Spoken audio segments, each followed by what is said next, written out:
the wall, you've seen 3 little boys aged 10, 8, and 6, with excitement in their eyes, eager to hear my answer. I turned to my wife, Elaine, as if to say, what do I say to that? As parents, a question like that makes you want to scream, don't you dare, you'll break your neck!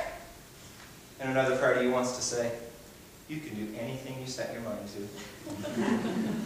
Contest chair, honored judges, fellow Toastmasters and guests, guiding your kids is an incredible responsibility. You want to challenge and encourage them, yet you need to protect them, keep them safe. Well, so often, it is our 3 boys who challenge and teach me. See, when our oldest son, Reed, asked that question, I didn't think it was possible. But within 3 months, all 4 of us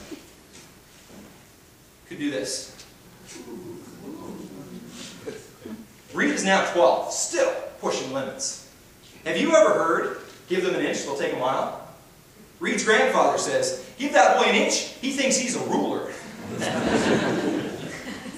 So you hear Reed say things like, hey Dad, is it possible to jump on the ball? Or at the tobogganing hill, hey Dad, do you want to try riding the saucer? Standing up? Do you know what would be so cool? What if we did it backwards? Oh. Our middle son, Garrett, sees things just a bit different. He is acutely aware of every danger imaginable. This past summer at the water park, Garrett keenly watched as Reed and I rode the cyclone. You'd shoot down this tube at like Mach 4, into this big bowl, and round you'd go until you drop with a splash. Garrett says, Dad, I want to do that. Oh, but it looks really fast. I'm like, Dad, what should I do? His struggle was unreal. He talked to me, to his mother, to his brothers, to 6 lifeguards. He said, are you sure it's safe for me to go? I'm going to do it. Oh, it looks scary. Oh, I want to. Well, at first it was amusing, and then a painful realization. As adults, we still get scared. There are things we want, but then our need to feel safe holds us back. Now sure, we don't openly express our desires, what we want, and then the fears that go with them. No, we simply allow that conflict to rage in here and in here. But at what cost? Does the fear of rejection or getting hurt keep you out of a good relationship? Does the fear of being alone keep you stuck in a bad one? Does the fear of change or possible failure keep you in a job that you hate because it's safe? Do your fears keep you safe, or do they keep you stuck? It's a great book by Susan Jeffers called Feel the Fear and Do It Anyway. And that is what I love so much about Garrett. After 90 minutes of struggle that day, still completely racked with fear, he went for it. And the lifeguard said, now Garrett, cross your arms, cross your legs, and go. Okay. And we watched him go into the tube. Like this. And we watched him come out of the tube. Ah! Round and round he went. I said, Reed, he's going to kill us. Splash! He came up out of that pool. He spent the rest of the day running, laughing, and loving that cyclone. What an amazing gift Garrett gave himself. When he felt the fear, he did it anyway. Our third and youngest teacher is Nolan. You know, he was 6 years old the first time he stood on the ball. Not only that, but when he saw Reed jump on the ball, I can do that.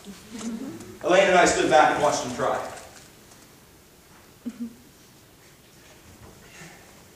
Are you okay? At one point we were sure he was ready to quit. There he stood. I said, Nolan, what are you doing? Dad, I'm working the secret of life on the ball. I said, you're what? Visualizing making that jump. At 6 years old, he nailed it. No negative thoughts, negative self-talk, not even after painful failures. Just complete belief in himself and action. What is it that you want so bad? And what if you looked at your challenge and visualized complete success and said, I can do that.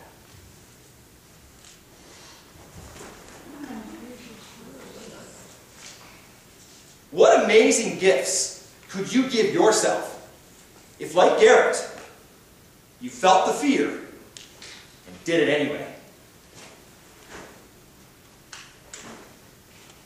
And what if, like Reed, you asked the question, is it possible?